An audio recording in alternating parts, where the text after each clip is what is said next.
was a dark, cold night and the test began. We cracked open boxes with a trembling hand. The white one said, "Here, take all my keys." Transparent like ghosts on a zero-trust breeze. You see it all from source to flow. So test my guts and make me glow.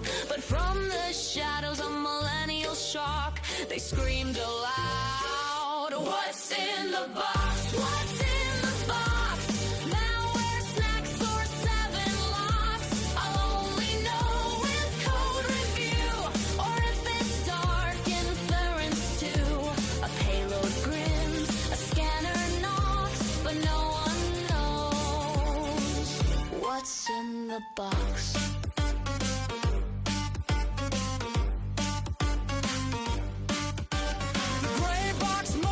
Some of my soul, just enough knowledge to lose control. Half a map and a shady guide, functional chaos on the testing ride. Dynamic scans and static screams, coverage gaps in developer dreams. Don't look too hard or you'll unlock the locks. But then they gasped, "What's in the box? What's in the box? Malware, snacks, or 7 locks? I'll only know with code review, or if it's dark inference too.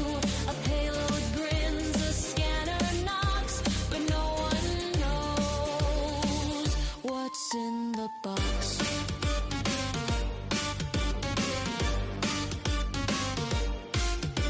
Then came the black box, cold and sealed. No info given, just fate revealed. You poke and prod from outside the shell, guessing what's inside like a dev from hell. But sir, I'm a black box, not a black hat. Boxes ain't hats, so don't confuse that. The monster groaned as the logic popped, then it muttered low, "Don't ask what's in the box. What's in the box? What's in the box? Malware, snacks, or 7 locks? I'll only know with code review, or if it's dark inference too. A payload grins, a scanner knocks, but no one knows what's in the box." Buzzing time, they fed me trash. Malformed bytes in a binary bash. I burped up logs, I threw a fit. My logic broke, and then I split. I once was functional, full of glee. Do what I'm told, that's the test for me. But my sibling lurked in a darker layer, the non-functional, with deadpan stare. I measure cold things like scale and speed, and failure to fail when stress decreed. They ran performance till time unlocked, then Bradley screamed, "What's in the box? What's in the box? Malware, snacks, or 1,000 locks? I'll only know with code review, or if it's dark inference too. A payload grins, a scanner knocks, but no one knows what's in the box." What's in the box? Don't ask what's in the box. Even Brad doesn't know what's in this box.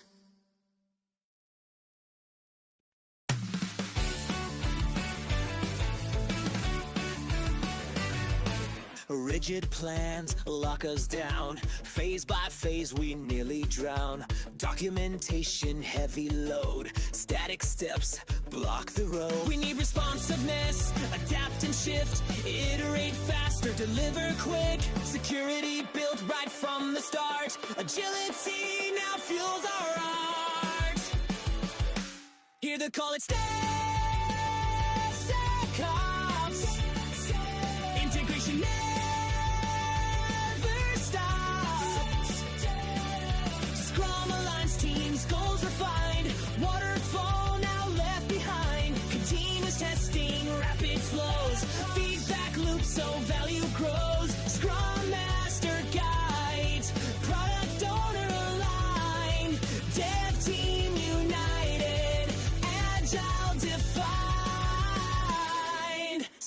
write-ups, daily sprint reviews, transparency and clear view. Scrum master leads, blockers removed, product owner sets goals approved. Security integrated deep, early bugs don't make us weep. Adaptable systems built to thrive, security agile, risk contrived.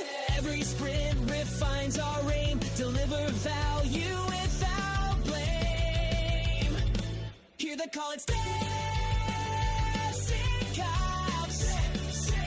Integration never stops. Scrum aligns teams, goals refined. Waterfall now left behind. Continuous testing, rapid flows. Feedback loops so value grows. Scrum master guides, product owner aligned. Dev team united, agile defined. Planning, coding, build and test, release, deploy, monitor next. CICD, automate, clear. Dev and ops collaborate near. Security embedded, never an afterthought. Each deployment securely wrought. Scrum master clears the path. DevSecOps prevents aftermath. Hear the call, embrace the change. From the steps element. Transparency, agility refined. Waterfall method left behind. Secure by design, swiftly made. Rigid methods slowly fade. Scrum roles embraced. Agile defined. Waterfall left far behind.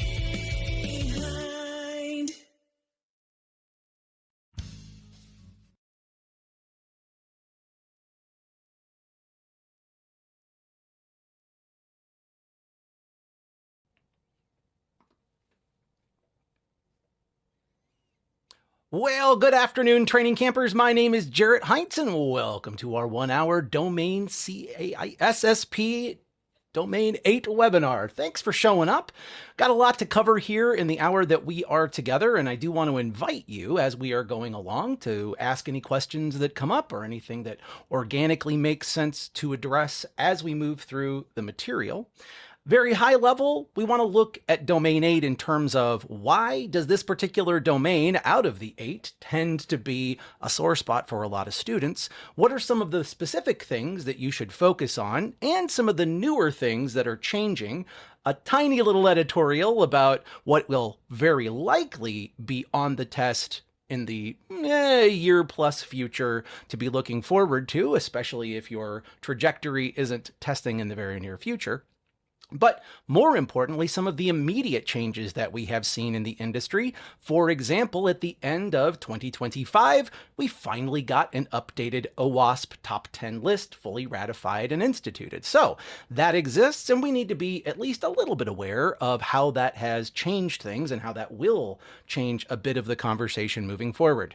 Never drastically, and the good news is even when the test iterates, which it's not due to here in the super near future, it doesn't change so much so insurmountably that what one was studying on the prior version doesn't mostly work for the new version. But it does bring up some interesting questions about things like, well, what about in the middle of it kind of, usually like every 3-ish, 4-ish years that they update the actual test itself. Well, we're kind of in the middle of that window or a little bit second half of that window. And what happens when they release a new version of OWASP?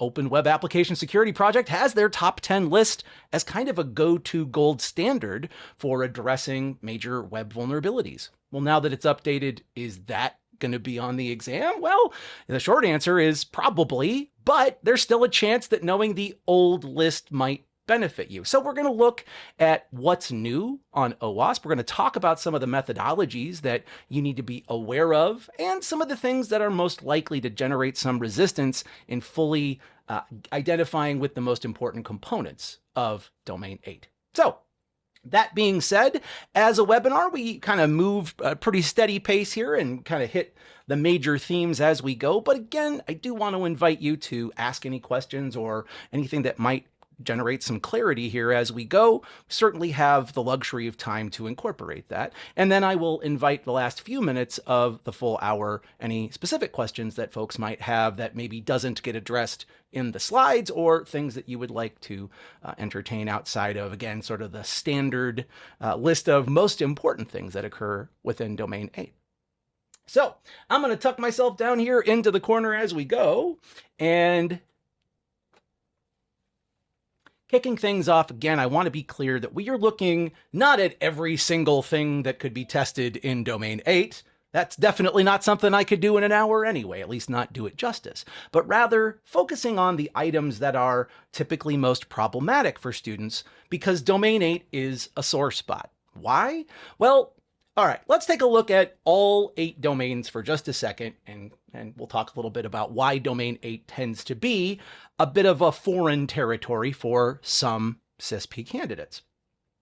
The biggest reason is it can feel like you're supposed to be a software developer in order to understand Domain 8, but that's not really ISC Squared's goal. They want you to understand what it takes to operate in support of the development and/or acquisition of software, and the databases that it connects to, and the dangers, the risks like malware that are constantly plaguing the development of new and updated programs.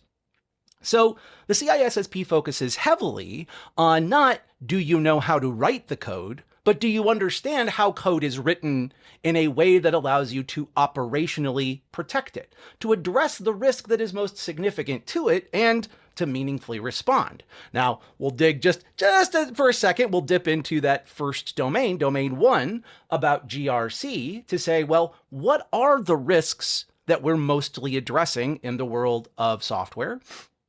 And that is software that is not written to be secure, or software that is not maintained when security problems are identified.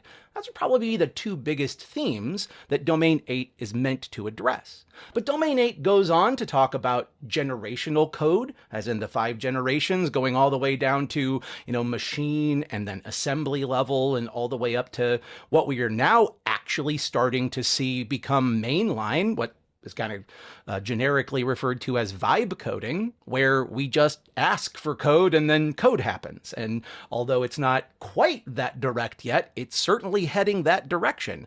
Not to say that coders will be gone in a year, because we've been hearing that for about 5 years, that, 6 months from now, there'll be no need for coders anymore. And well, I'm a little bit skeptical that will actually ever happen the way that they're characterizing, but certainly vibe coding, or those that ask for certain scripts or programs, is becoming a very standardized and heavily adopted approach, at least because the perception is that this makes us more agile and gets things out more quickly. But for people to be writing code and not know what code they're writing, or understand its formulaic approach or the logic of their design, just that they asked for it and now it exists, certainly casts a lot of doubt on the future of successful code review. So it feels like we're headed into a weird window of history where vibe coders are going to start to fully abstract the process of developing code, to the point where one will simply say, no, that's not the right color, make it this color, and then it will be that color. But wait a minute, in the middle of that, did we also open up a giant old vulnerability that was patched 5 years ago, not know to do regression testing, and now have a bunch of code out there that's not remotely secure? So those are all some things that we've at least got to address, because they are becoming more dominant with each passing day. And just the way that we've described and talked about some of these topics in Domain 8 is seeing dramatic shift just from 2017's famous paper from Google, Attention is All You Need, that became the basis for a lot of modern large language model technology. It's having a huge impact on software development and the security therein. And that won't be the major focal point for today, but I did want to mention that as far as trajectory for Domain 8 is a significant concern. So out of the 8 domains, we start with Domain 1, which gives us the governance and the risk management and the compliance, and then Domain 2 has us protecting our data more effectively, appreciating those 3 data states: at rest, in use, and in motion. Domain 3 brings in a whole bunch of different things. If you go back into the history of ISC squared certification, it's arguable that some of the other domains that once existed, because the CISSP used to be more than 8 domains, largely merged into some others. Domain 3 certainly got a lot of topics. For example, both physical security and cryptography are represented there, as well as a variety of different types of systems. How does the cloud manifest as risk in ways that a local clustered computer configuration, how is that different? And how do we protect each of those things properly, but not do more than is necessary, but also do enough?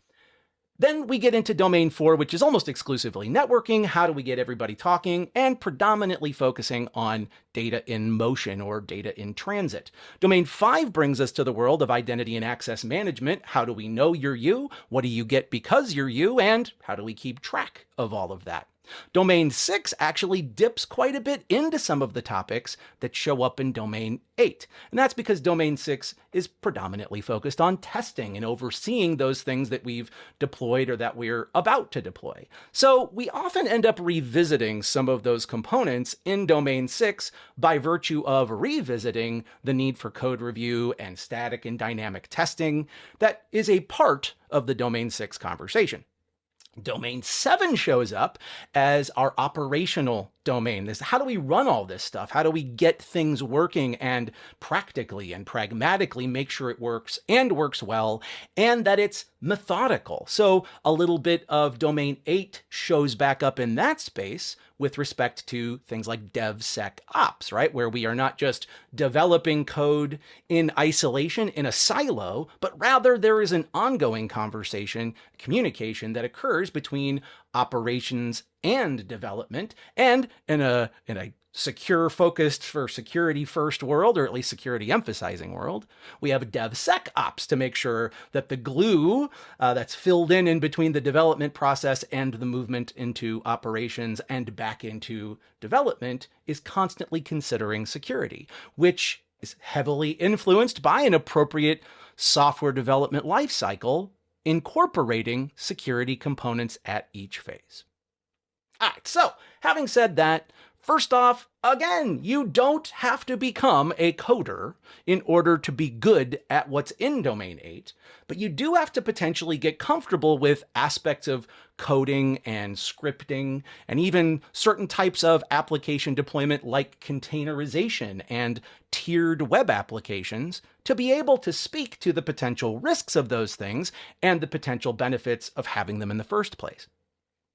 Furthermore, where we run all of this matters very much anymore because we often migrate things into the cloud. And then we start talking a lot more about application programming interfaces and whether or not certain applications can be lifted and shifted out of our on-prem location and appropriately placed in the cloud in some capacity. So how do we do that effectively and securely? How do we make sure that we have appropriately protected application programming interfaces? The two biggies that show up in Domain 8 time and time again, REST and SOAP. And we'll talk briefly about the distinction between those primary APIs in the Domain 8 space. Certainly not the only APIs to concern ourselves with, but the biggies for purposes of the CISSP.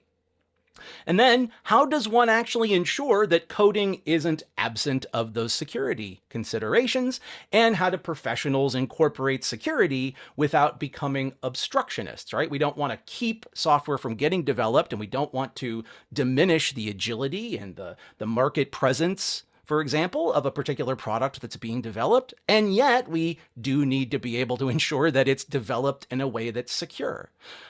Almost without exception, making something secure in advance is far more likely to keep it secure down the road, and it's far more likely to be more cost effective, even though short term it can slow the development process and the release schedule. And we'll talk a little bit about how CI/CD can also address some of that agility concern by incorporating fast turnaround, but also incorporating direct testing. So with a focused approach and dedication, the discipline of Domain 8 is entirely achievable and even within your existing skill set if, again, we incorporate our understanding of operations and risk management, and then identify the unique things that show up when software gets developed and gets deployed. So the dual mindset here is that developers are a big part of the conversation, and we might not be developers. We might not be people that write scripts or code at all. Maybe you write the occasional PowerShell script or, kind of knock out a bash script on demand if need be, but it's not something you're spending a lot of time doing day to day. Or you might be a developer and Domain 8 might be your most comfortable place. Maybe this is where you finally felt like you really had some insights. But then often that comes with the kind of the disconnect from some of the other more technical components of that. Despite where you might be starting with Domain 8, letting the parts that are involved with coding and deployment can be some of the more intimidating topics. But again, if we simply kind of connect them back to where they already showed up in the other 7 domains, and how this is really just understanding a unique type of asset, software, and the development and deployment process thereof, then it gets to be a little bit less about, oh gosh, I've got to be a developer or an expert PowerShell crafter. And really it just becomes more of I'm aware of the kinds of risks that manifest because of software and the development. So some things that we typically see in the space of software is the need for security, which is often glazed over or treated as secondary, when again, typically incorporating it from the get-go is far more likely to make things cost-effective long-term. But not only do we have to develop it well up front, we have to make sure that at each phase of the software development process that we are ensuring security is maintained. So early on, we ask questions about the functional and non-functional requirements, which I always thought that was kind of a funny way to refer to things. It's like, okay, I get functional requirements, but calling something a non-functional requirement sounds almost like you're calling it unhelpful or useless, but quite the contrary. Non-functional requirements are just referring to the things we want software to do that aren't its focal point. For example, I want it to check the integrity of a stored file, but the goal isn't making files have good integrity. It's making sure that the data that I generated hasn't been altered in a way it wasn't supposed to have been, or making sure it remains locally encrypted so that the wrong actors can't see it, or backing up the data, being able to put it into a secondary form and store it in, for whatever amount of time we need to. These are all things that we want software to do, but usually isn't the goal of the software. So early on, when we're talking about what we want to build and what we want to deploy, it starts with, is this even feasible? And if it's feasible, can we start to more specifically articulate the things we want it to do and the things that we don't need it to do as an end product, but on the side would very much like for it to also be able to do well, backup, encrypt, check the integrity of. And then, so long as we are incorporating those security considerations and constraints and standardizing them in a way that we can use and reuse, then it's far more likely that the products that we churn out will not only reflect that security and those security and risk concerns, but we're going to save money in the process because we're not going to have to spend a bunch of money re-engineering or band-aiding old code that wasn't originally created in this fashion.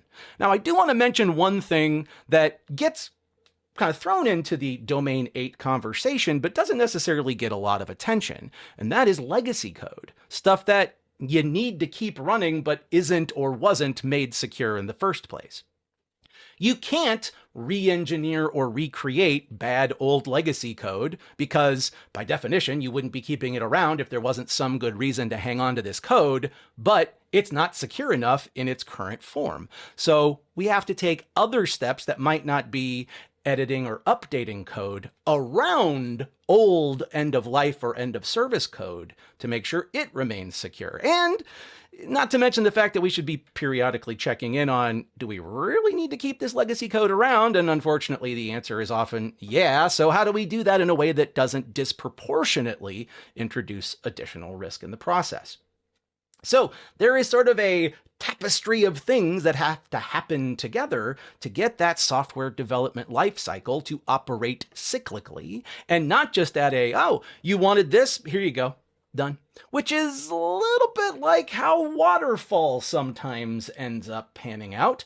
Now, waterfall is considered the original method for software development. So when we talk about making software work and work well, we usually begin with the original method for deployment. Now, waterfall isn't the wrong way just because it's one of the older methods for software development, nor is it always the wrong choice. It's just that waterfall is extremely stringent, and comparatively, especially when we look at sort of the other extreme, an iterative development approach like Agile, well, Agile was basically developed in response directly to the things that developers found lacking or problematic about waterfall.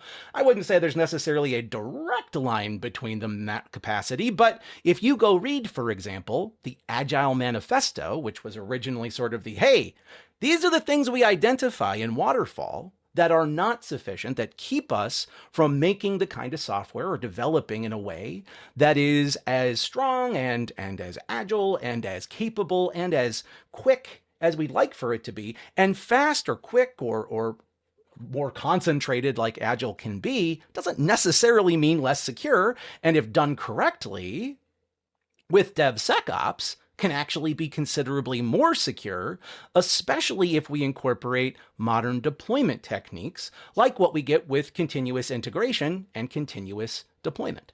So the 3 items on this list are probably the most important. I know in our bootcamp we throw a lot of additional terms at you here.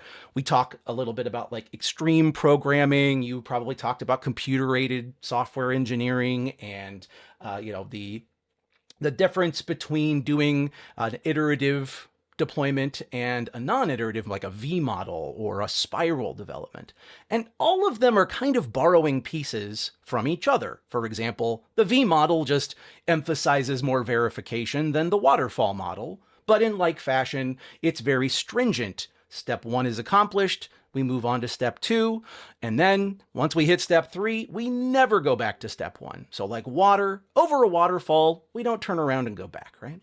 Whereas Agile said, yeah, we get that, but also, what if we didn't know what we wanted at the beginning? There's no opportunity for prototyping. There's no opportunity for iterating. You're just looking at the end game and then only developing towards that when you're waterfall.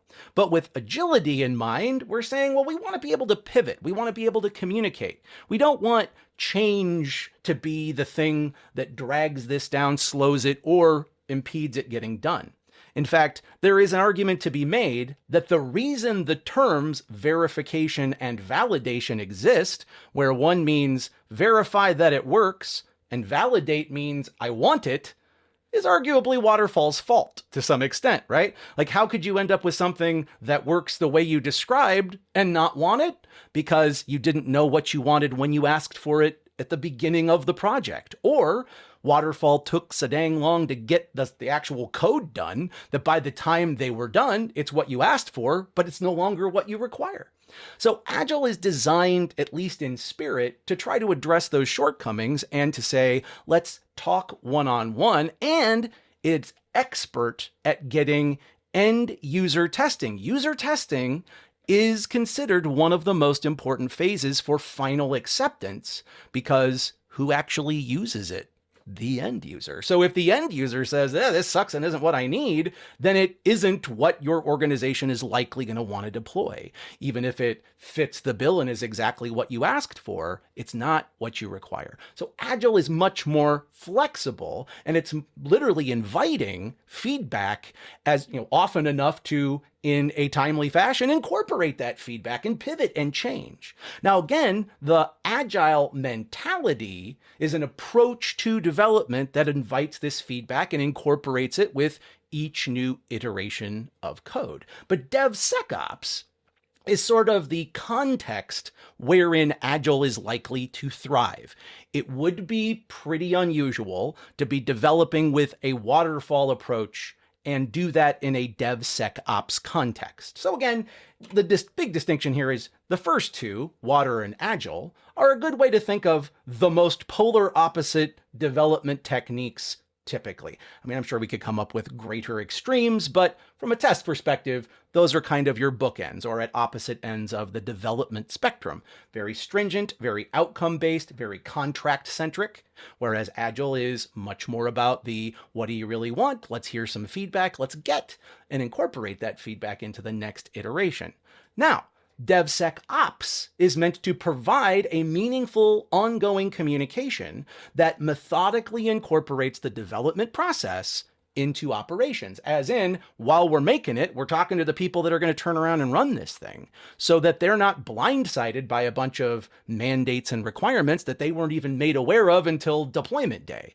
Not to mention, developers have a bad habit of eating up all the testing time and then handing it to operations in a last-minute fashion that doesn't give them sufficient time to transition to production. Security gets wedged in there. You know, we hear DevOps often. DevSecOps emerged at the, hey, wait a minute, we can't do all that development and operations without having the security conversation and addressing the risk at each phase. So this incorporates an overarching kind of mentality about how we communicate, establish standards, and then remain, it's not about being stringent. It's not about being inflexible. To the contrary, DevSecOps invites a lot of feedback and flexibility, but it is about staying on the rails of development and communicating changes and updates and needs, as well as test results, with the proper party. Hey, operations finds that this runs poorly in context B. So the development team can try to address that, right? And then the next round might be better designed or incorporated into the current infrastructure that's available.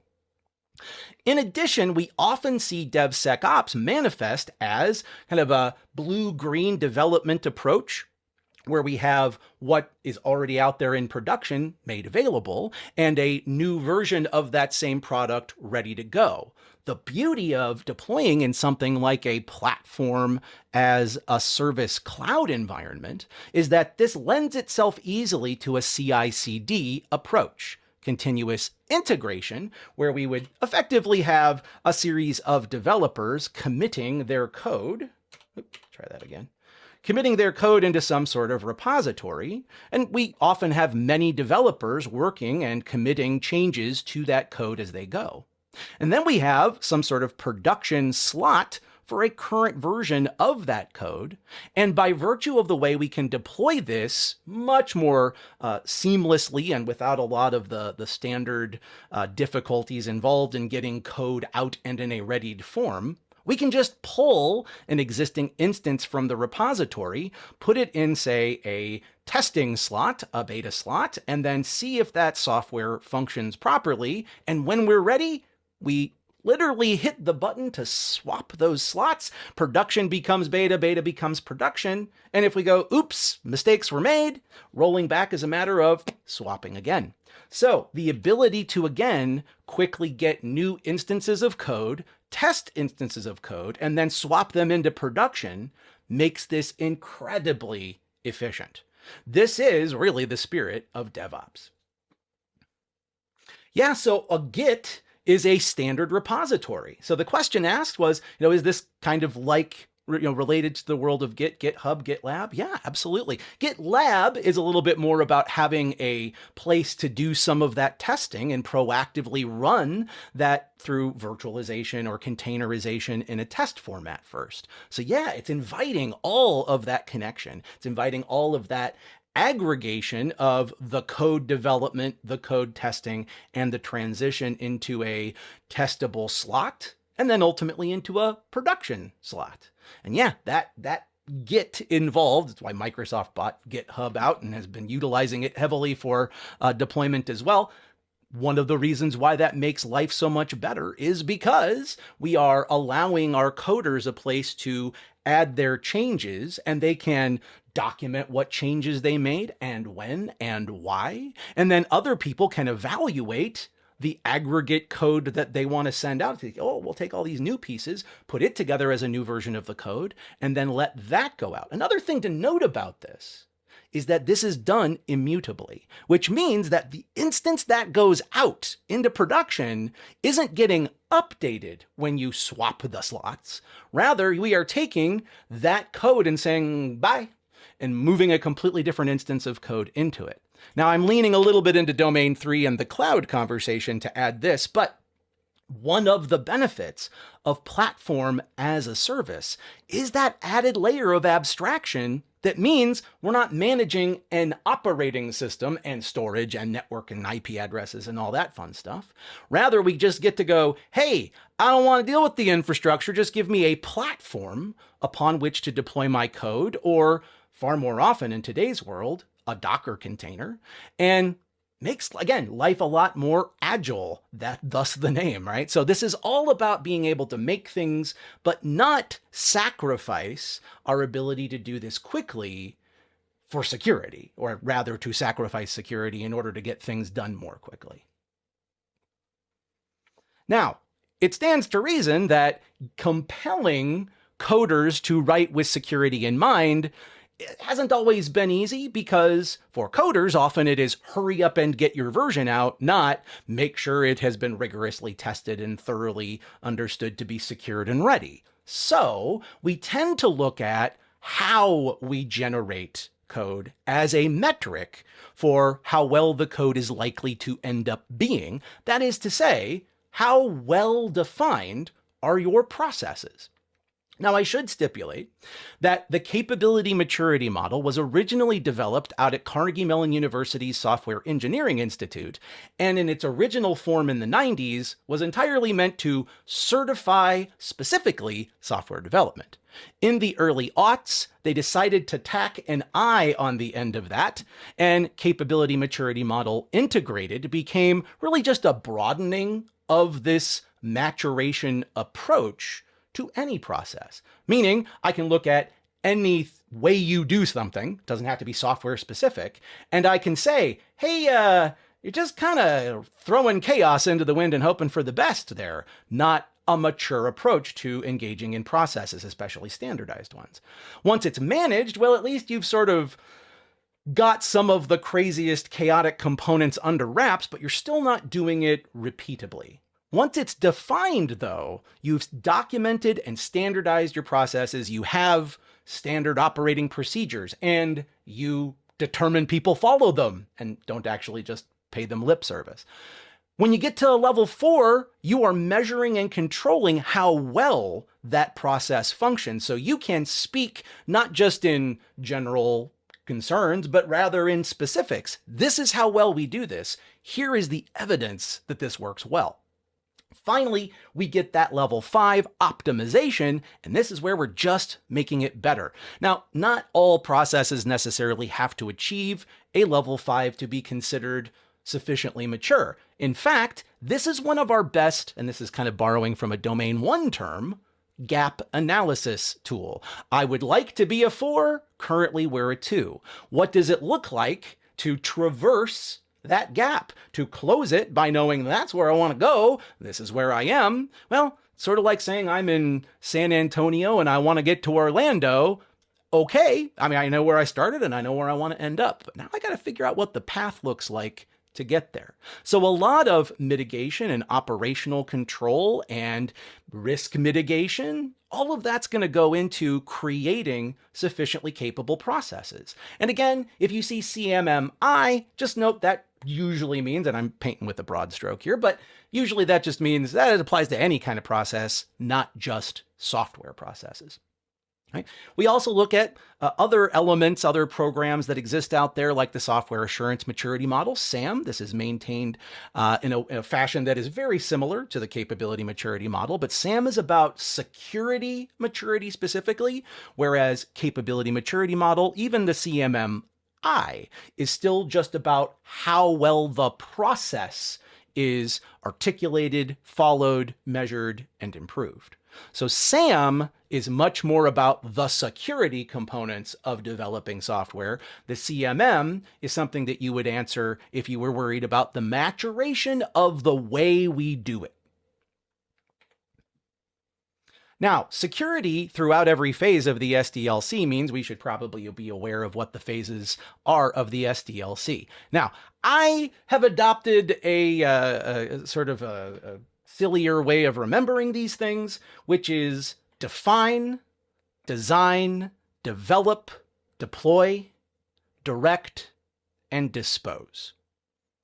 They're all words that start with the letter D. So for me, they kind of rolled off my tongue once I kind of found some fill in the blanks there. They mostly are usually words that begin with the letter D. So it's not all that outlandish to put it that way, but the written phases as they are usually in your textbook and from ISE squared are get your requirements figured out, as in define what it is you want to do. At this phase, we would also ask, is this feasible? Is this possibly done and done well? And if the security conversation shows up there, we also say, and can the thing we end up with be a securable or secured thing?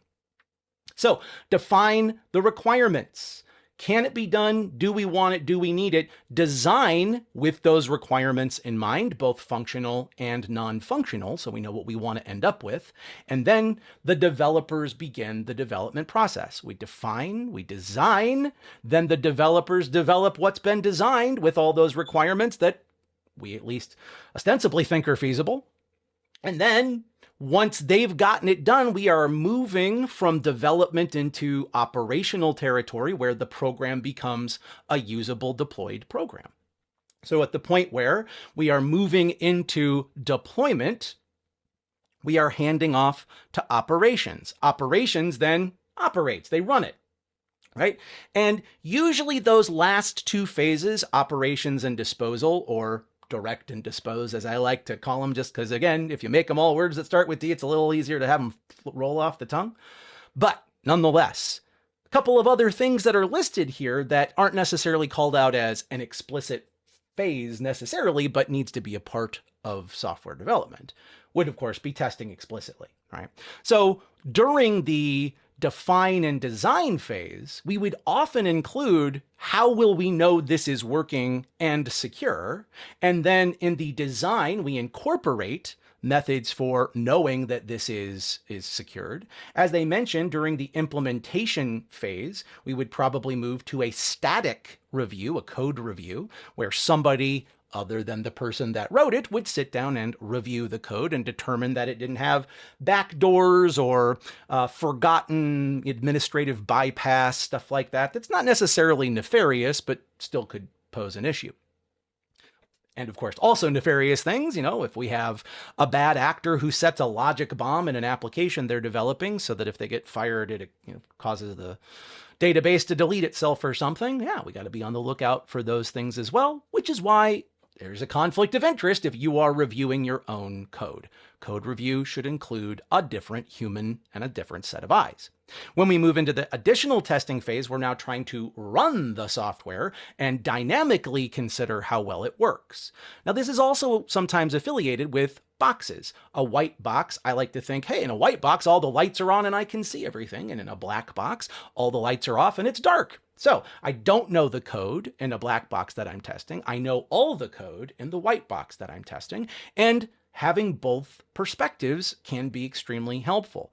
In particular, you can see there's even some language about running a pen test or utilizing fuzzing techniques. A pen test would be hiring somebody who knows how to hack to try to hack or damage or bypass elements and features in your code.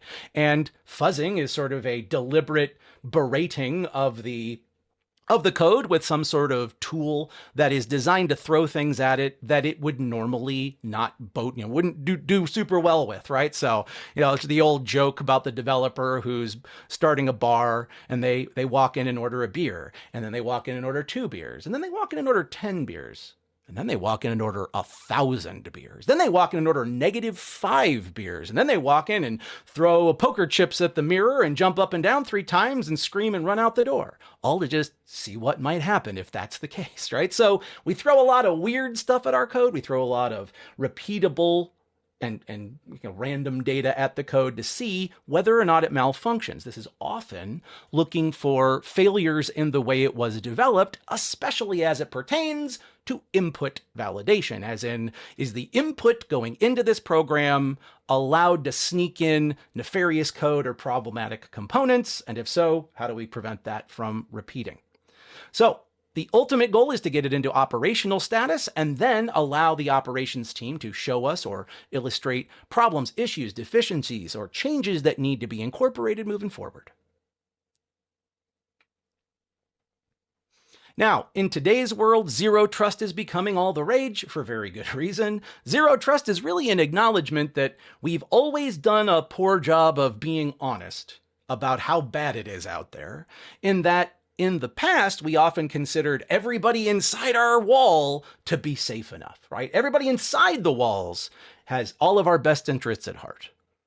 Everything inside of our walls is secured because there's a big, thick wall around it. And again, no matter how well you secure the border, anything that gets beyond it is still potentially a threat. And that's not to mention anything that is already present. So any bad actor, insider threat, bad code, vulnerability, those things all exist. And those things are not exclusively protected just because there is a border of protection or a layer of defense on the outer rung that is designed to stop bad actors from the outside world. And another way to say this is your insiders need to be treated with just about as much hostility and maybe incredulity as your outside bad actors and hackers, because people on the inside might not even be deliberately causing harm, but sometimes they do anyway. So we give people the least amount of privilege and rights to be able to conduct their job. We incorporate multiple layers. We don't just protect by locking the front door. We also encrypt the local hard drive, and we don't treat one or the other as sufficient, but rather layered defenses that address the multifaceted world of modern security. As in, we got to cover everything. We got to protect all the stuff. We have to know what our assets are and ensure that the layers of defense actively protect them. And this is the trick. Even when they change states, even when data, like we talk about in Domain 2, moves from data at rest, sitting there in storage, maybe to being emailed to a coworker, so now it's in motion.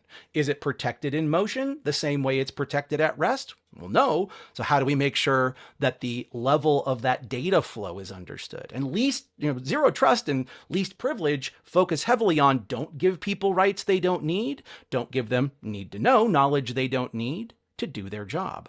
Generally, we try to make sure that things fail secure. Broadly speaking, that would be like if the power goes out, does the front door stay locked or unlocked? Failing safe would mean the front power goes out and the door is open. Failing secure means the power goes out and the front door stays locked. Keeping things simple, KISS is still a pretty good philosophy all around, and the reason for that is complexity introduces more permutations. More permutations are more things to worry about and try to keep track of.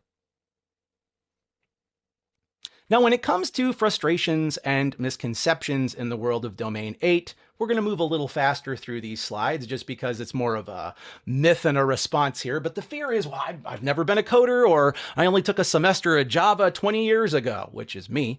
And so again, I'm no coder, I'm no developer. I don't show up to Domain 8 and go, yeah, let me knock out a couple of Python scripts and some C++ and some Go and whatever else. It's not there. I can, I guess you could say I'm dangerous enough to break scripts on my own, but yeah, there's a lot of Googling and a lot of help if I'm really putting something together that matters. You don't need more than that. I don't need more than that to appreciate and understand what's happening in Domain 8. Remember what we learned about risk in Domain 1. It's just a matter of knowing what your assets are, identifying the vulnerabilities in them, and saying, is there a threat that could exploit that vulnerability? And then we assess the likelihood and impact. Then we come up with meaningful controls to respond to those problems, which means we're not doing that in a silo by ourselves off in the side. We're talking, we're interviewing, we discuss with the owners of the business processes, the owners of the final product who are going to be the end users of that software. And we find out what their reality is so that we can secure it appropriately and not too much and not too little, but the right amount so that we have appropriate classifications. We've labeled our owners appropriately. The terminology is a lot. It is acronym soup. Remember, the good news is that ISC Squared does often spell out acronyms, so it doesn't just become a memorize and know your acronyms. In fact, if you just know what static versus dynamic testing is about, yeah, that might help you with a factoid here and there, but very rarely is that the focal point of the question. Rather, it's, is this an appropriate use case, or is this a sufficient amount of testing given XYZ risk?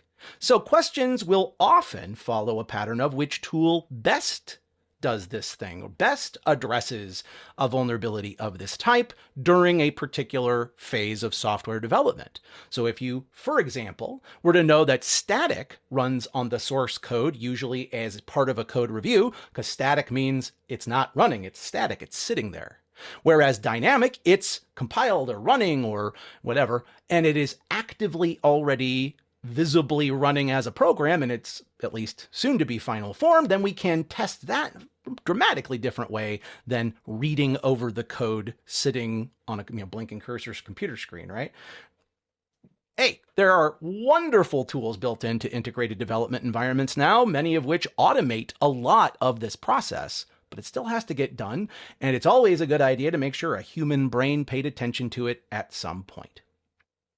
Remember the core API considerations. The distinction here is usually between the two most dominant in the world of today's web app and website development, REST and SOAP. They are by no stretch of the imagination the only APIs to know, but they are the ones that Domain 8 heavily focuses on, and for good reason. They are extremely popular. RESTful transactions literally let you type into a browser's URL the command you want to send and where you want to send it. It's a little weird to think of it that way, but literally a RESTful transaction is you using your browser to send a command, not by logging on to a portal, but literally typing in the URL the where is this being sent and what do I want it to do. So if you want to build a new virtual machine in Azure, you, so long as you're already authenticated to Azure, don't have to log into the portal or even type a command line. You can just stipulate all of it in a URL and hit enter. And your browser, through hopefully a TLS encrypted session, will not only relay it, but relay it with end-to-end protection. Whereas SOAP is an alternative, and it's not worse. It's just got more going on, and it leverages XML files. All right, so extended markup language is a common semi-structured language where I can kind of make out what's happening in an XML file, and a computer can take what's in an XML file and utilize it as instruction or direction. So SOAP gives us a more robust architecture in some cases to operate from, because we are using a more elaborate structure of information to communicate what we want to do and where. But even that is, in today's world, getting less and less true with each passing year. So SOAP and REST are the ones to know, the biggest distinction being that REST uses HTTP and SOAP uses the extensible markup language for its instructions.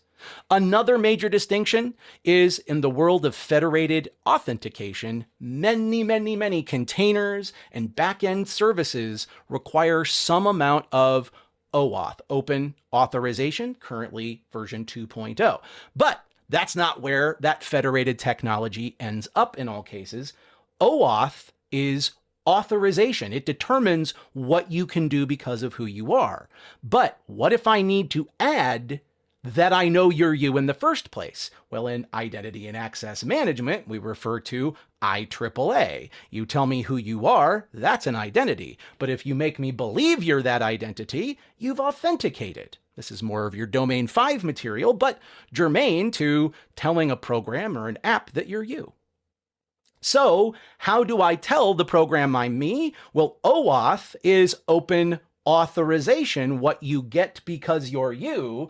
But how do I find out you're you first? Well, I can add OIDC, which is Open ID for authentication, and then OAuth, Open Authorization, on the tail end.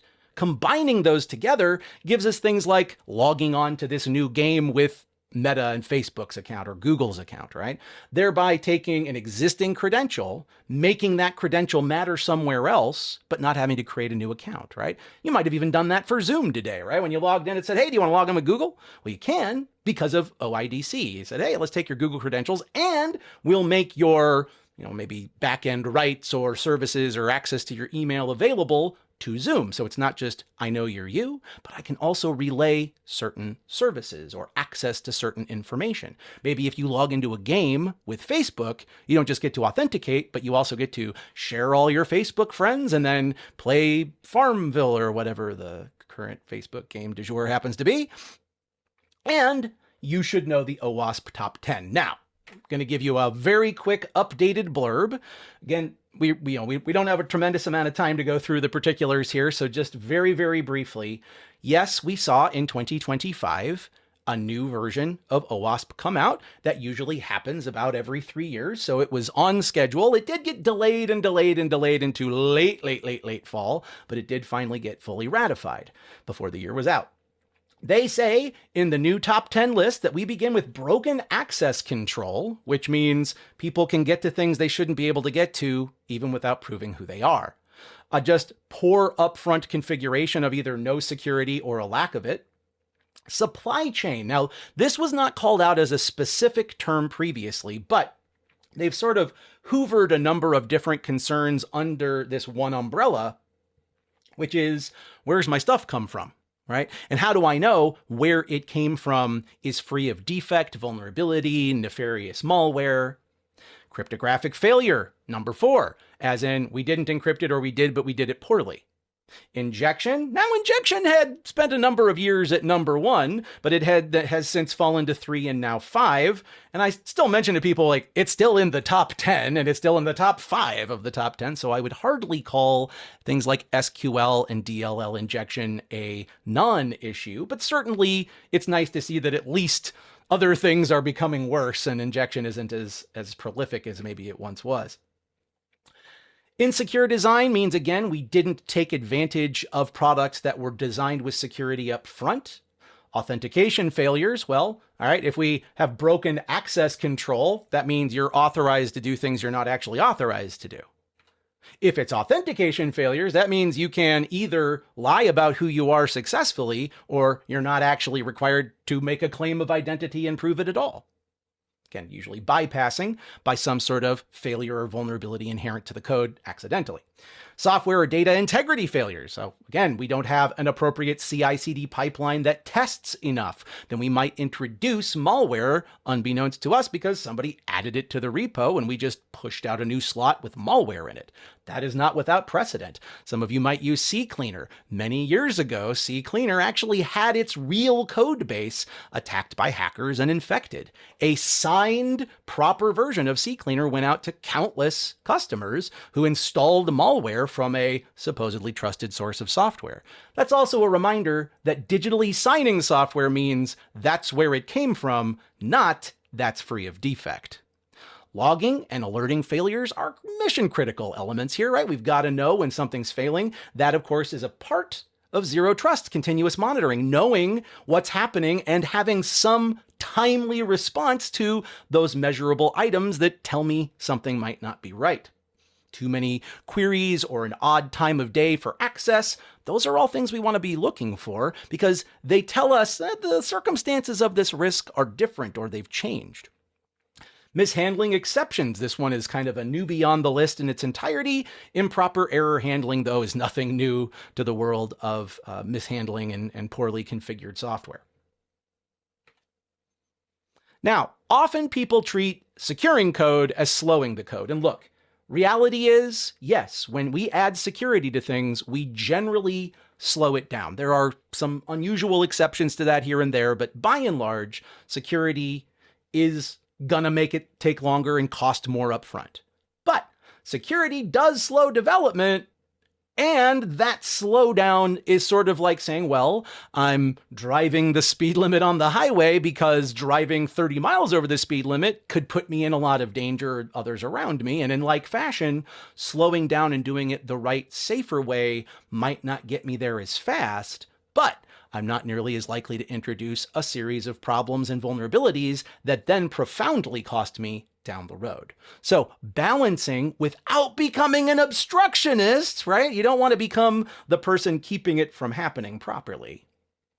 So database security doesn't always equal encryption. Sometimes it's about checking to make sure that the integrity isn't changed, right? The atomicity of our change to a database needs to be consistent. All right. Speaking of consistency, we have to remain consistent with how we commit things to the database, isolate changes to it, and ensure that once something is committed, it remains committed to the database. Understand various forms that data takes, and then protect data at rest, in motion, and in use, because those are different states with different concerns. Now we're running short on the hour, and so I do want to make a little bit some quick work out of the study strategies that actually work here, and talk a little bit about some of the things I would encourage you to do if you needed to take, for example, and this is sort of an arbitrary amount of time, 4 days, could be 4 hours, could be 4 weeks. That depends on where you stand in line with the CISSP. And we generally recommend you don't wait a long time from your boot camp to test day. But also, some people take the boot camp and go, okay, it's going to be a couple months, right? Like, yeah, I'm not as comfortable with this, or I was exposed to a lot of things that maybe I believed I was comfortable with, but then learned, I need some more time with that. But be careful, because many people accidentally hold off and lose way more than they gain moving forward. One of the reasons that we are so pushy about get in there and try, get in there and give it a shot is we often want that super warm, fuzzy feeling that we're ready, and that doesn't necessarily ever come. So your 4-day plan moving forward could look something like this. Get the foundational pieces in your head, read any of those official materials, utilize the practice tests effectively. Instead of taking a bunch of practice tests and going, I got 40 out of 50, as though that means something to the real exam, what's really beneficial to you is I got 40 answers out of 50 really well understood. I know why my answer to that was wrong, and here's the correction to my thinking. Or I know why my answer to that was right, and there is no correction. I have it correctly, but I can say that and see that, right? Flashcards are great, but remember, intermittent usage of them is better than just one long session. So a little bit of what we call in the biz planned forgetting. You engage with things, let it fade a little, and then re-engage. If you have the luxury of spaced repetition, that can significantly enhance your ability to retain this stuff. I would start with the broadest software development lifecycle concepts towards your early studies if you're going back to rebuild your domain 8 strength or your domain 8 focus. I would then move into what are the vulnerabilities and how do those things get taken advantage of. So how do I write secure code? What are the vulnerabilities that I need to be securing against, like input validation concerns, for example. Then get into how do I know the code that I've written is sufficient? And finally, how will I know that all of it is in fact aligned with the business needs? Remember, everything goes back to, is this what's ultimately best for the organization? In all cases, you are always going back to what is the best answer, not necessarily what's the most appealing answer. And of course, this is a very common theme for just answering CISSP questions in general. The think like a manager is really translated to, if you understand business objectives and how governance leads us in that proper direction, all of your actions should be taken to align with those government objectives. So when you're looking at questions, eliminate things that are, of course, technically inaccurate or problematic. Anything that is impractical. Now, be careful on that one. Just because you don't think that's a good solution doesn't mean it might not be the least worst of your answers. But things that are straight up not something that you would ever do, they don't test exceptions on these exams, so you can throw those out. So if something sounds really outlandish or super dangerous, it's probably wrong. Anytime you are adding security, that's a good idea, but we don't add security for the sake of it, and we don't just keep doing secure things for the sake of it. So again, it needs to be proportionate, and it's always best to involve stakeholders, business process owners, and anybody who is an owner of that asset or adjacent assets, as well as end users of the products. They are the ones that are going to give you the best insights regarding how to secure or update and change software that might not yet be sufficiently safe. And remember, management thinking is, how does this benefit the business? Time management for domain 8, again, it gives you just a little bit over 10% of your score. And on an adaptive test, where you often get as few as 100 and up to 150 questions, all right, domain 8 could represent 15 or 20 of those. It's usually a good idea not to spend more than about a minute per question, but 2 minutes on a more difficult question is okay, so long as you're not doing that for every single one of them in most cases.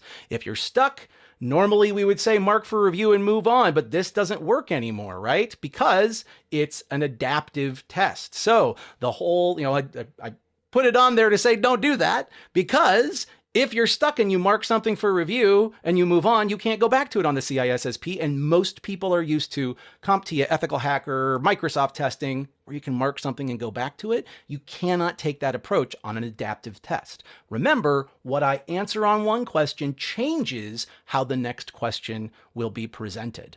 So when you can, take a quick easy win. Remember, sometimes they do just want you to recall and understand something and show them that you know it. But far more often, the question is a higher level question. And by that, I mean, it's more likely to be asking you how to apply, and in some cases, assess and compare and contrast options. Sometimes it's for terrible options, all of which are suck and you don't want to pick. But you still got to find the least worst, even when it's not a good answer to a problem. Gang, I hope that our hour together here has maybe shaken loose a couple of ideas and questions, and I do want to just give you just a couple of moments. I realize we're past that 60-minute marker, but just a couple of moments if there are any questions or additional concerns or clarifications that I can provide. Otherwise, greatly appreciate you spending your hour with us here today. Hope again that you were able to take something meaningful, not just from Domain 8, but for the entirety of approaching the CISSP. And as always, we are more than happy to answer questions beyond the scope of this webinar. I'll be giving you my personal contact information as well here in chat, so that if anybody wants to reach out, you can post-class.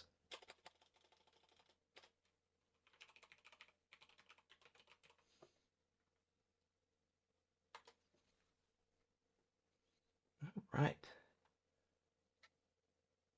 I am, yes. I am a regular CISSP instructor. I teach most of our major security stuff, ISACA, ISC Squared, Ethical Hacker, CompTIA. Which means that you can be like, hey, definitely don't give me that goober. I don't want to listen to that guy talk for 5 days. Or, sometimes you can say, hey, is Jarrett teaching soon? So any other questions or quick ones I can answer before we call it a day here, gang? It's Friday, like halfway through the day, get out of here.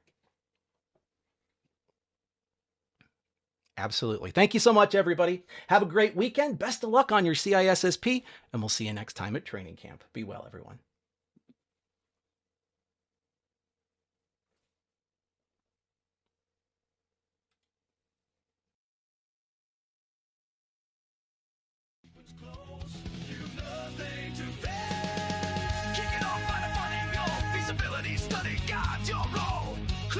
Resources tight, planning precise, get it right to find, design, develop, deploy, direct and dispose. It's the life cycle joy, from feasibility checks to disposal clear. Keep this sequence close, you've nothing to fear.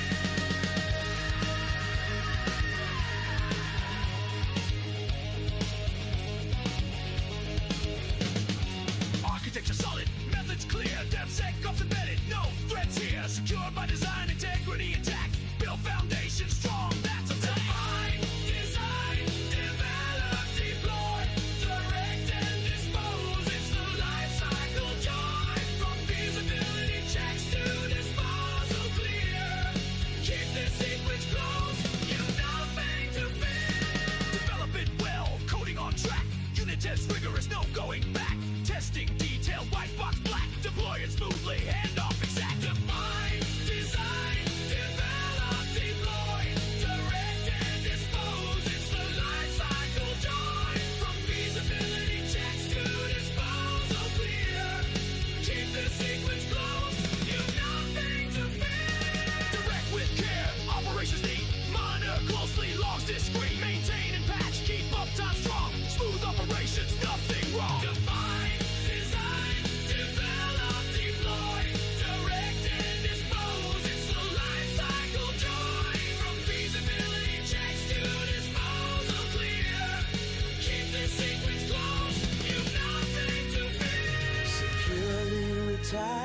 dispose with grace, archive and sanitize, leave no trace, erase completely, data clear, life cycle done, nothing left here. Define, design, develop, deploy, direct and dispose. It's a life cycle joy, from feasibility checks to disposal clear. Keep this sequence close, you've nothing to fear.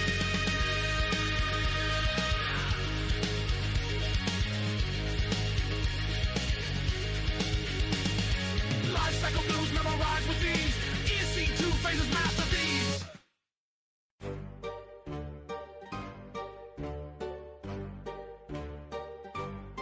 It was a dark, cold night and the test began. We cracked open boxes with a trembling hand. The white one said, here, take all my keys. Transparent like ghosts on a zero trust breeze. You see it all from source to flow. So test my guts and make me glow. But from the shadows of millennial shock, they screamed aloud, what's in the box? What's in the box? Malware, snacks, or 7 locks. I'll only know with code review, or if it's dark inference too. A payload grins, a scanner knocks, but no one knows what's in the box.